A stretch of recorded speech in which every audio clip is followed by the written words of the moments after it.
Hi beautiful souls, it's Tan back here again today with you on this Astrology, Humanism and Jinkies channel with another Synastry video. And today we're going to be looking at something that's very popular and very requested in the Synastry community, and that is looking at how can you tell if two people are going to be in a long-term relationship.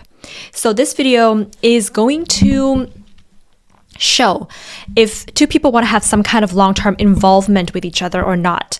It will not indicate whether the long-term involvement that the two people have are going to be healthy or successful or happy or not. It's just this feeling or the situations that might occur that will say, okay, I want to have something to do with you. I want to be able to keep in touch with you. I want to be able to have more of a connection with you or have something official with you. That's the kind of feeling we're going to be talking about in this particular video.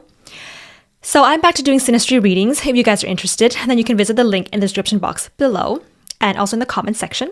I've also got a few workshops coming up, an Astrology 101 workshop. So if you watch this video and at some point you're like, it's so hard to follow because you're just not familiar with the symbols and the map of your birth chart in general, this Astrology 101 workshop is going to be great for you to look at your own birth chart, understand that a little bit better, but also you can apply those basic knowledge into looking at synastry and composite charts and understanding more your connections with another person. I've got an in-person workshop coming up in Amsterdam. I'll leave a link to that in the description box below. If you're in the area, I would love to see you there. How amazing it is going to be to actually meet up in person and learn more about astrology together. If you're not in the area, I've also got some online workshops coming up. Also visit the link in the description box and in the comment section below. And this is going to be so much fun to just learn more about ourselves and our relationships and love in general. Okay, so let's do this. Today we're going to focus on what is called the seventh house in astrology in terms of that feeling of this person is someone that I would like to be connected to long term. So the seventh house in your birth chart, you can use a free online platform like astro.com. And when you get like a circular chart wheel, you'll see the number 7. That's the seventh house in your birth chart. Now, today we're going to be talking about synastry. And there are other houses that can also show long-term compatibility. So if you are a little bit more advanced, you can also apply the techniques I'm using here for the 2nd and 11th house as well. Because this is a synastry-based video, it would help if you use this as a tutorial and actually have a synastry chart in front of you between you and somebody else or between two other people. So the first indicator that two people would want to be in a long-term relationship with each other is going to be indicated by planets in the 7th house. We'll call the person on the inner wheel, that's one person, blue, and we'll call the person on the outer wheel red. So blue has an ascendant in Libra and a descendant or 7th house in Aries, and red has an ascendant in Aries and a descendant in Libra. So ascendant is AC and descendant is usually it's DSC. Ascendant is the self, descendant is the 7th house, the partnership house, axis point. So if we look at blue first, and we're applying this first indicator, we will see that blue's 7th house, okay, the descendant, is ruled by Aries. And blue does not have planets in their own 7th house. Let's look at red. Red has a descendant in Libra, a 7th house in Libra, and red has Neptune sitting in the 7th house. That's the planet Neptune. Okay, so now we want to see, is Neptune, which is in red's 7th house, making any aspects to these planets?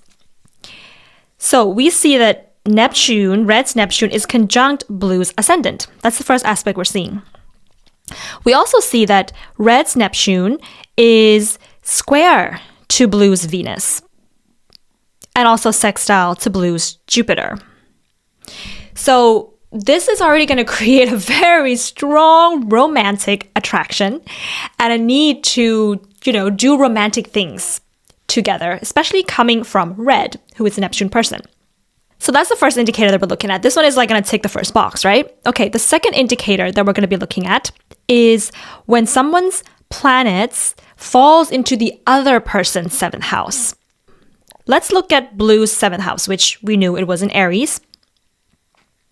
Now we see that Red has Red's Venus and also Ascendant, which are conjunct, falling into Blue's 7th house. So that is going to be a really good indicator that Blue also wants to have some kind of long-term relationship with Red. And not only that, but Red's Venus that falls into Blue's 7th house is also now in a square to Blue's Neptune. So we have a double whammy, Venus squares Neptune in the Synastry chart, which is going to create a high idealism, high romantic feelings, high feelings of soulmate type, spiritual type of connection. However, as we all know, Neptune is a planet that brings infatuation, but also illusionment. So at one point, we can possibly predict that, well, first we're going to predict that the composite chart is probably going to have a Venus square Neptune in there in one way or another, or some kind of Venus-Neptune situation going on because it's a theme here. But we might also predict that, you know, this is going to be a high infatuation kind of relationship that makes them want to be involved together. But over time, there's going to be a stage where the two people here are going to start to feel maybe disappointment with each other because there's a high idealism. We're not seeing each other clearly. We're projecting what we want to see onto the other. And so once that disappointment stage sets in, Blue and Red are going to have a more realistic way of relating with each other if that's something that they want to have, if they still want to continue this long term.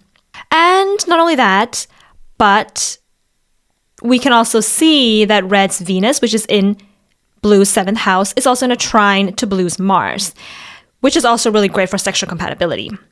Okay, the third indicator is going to be when the ruler of both people's 7th houses are making contacts to each other. Okay, so as we remember before, that Blue's 7th house is ruled by Aries, so it's ruled by Mars. And Red's 7th house ruler is ruled by Libra, so it's Venus. So we're going to see if Blue's Mars is making a contact to Red's Venus or not. So Blue's Mars is in Leo, right there.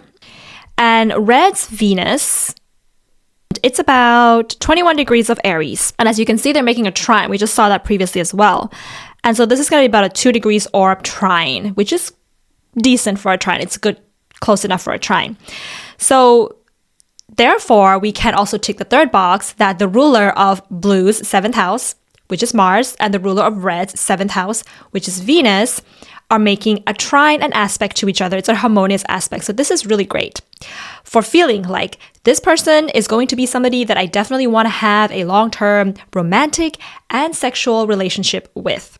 Okay, so I hope that this video was useful in some ways and that you've kind of been following along and using this tutorial, looking at your synastry with another person while I'm doing this. If you have any questions, please leave them in the comment section below and I'll try to see if I can answer them. If this is feeling a little bit too complicated for you because you are somewhat confused or maybe like still trying to figure out what all these houses and aspects and planets mean, then it would be perfect if you joined my Astrology 101 workshops. I'm hosting one in person in Amsterdam if you're in the area. Do check out the link in the description box below and in the comment section. And also, these workshops will be also online if you're not in the area. So do check again in the description box below and in the comment section where we're going to really go through the basics of astrology so that you can use this knowledge to further your self-growth, but also your growth in relationships with another person to cultivate more understanding and love. And if you're interested in a synastry reading, then do click on the links in the description box below as well and in the comment section because I'm back to doing synastry readings. All right, beautiful souls, this was so much fun. And yeah, I hope you enjoyed this video. I will see you guys very soon and send you lots of love.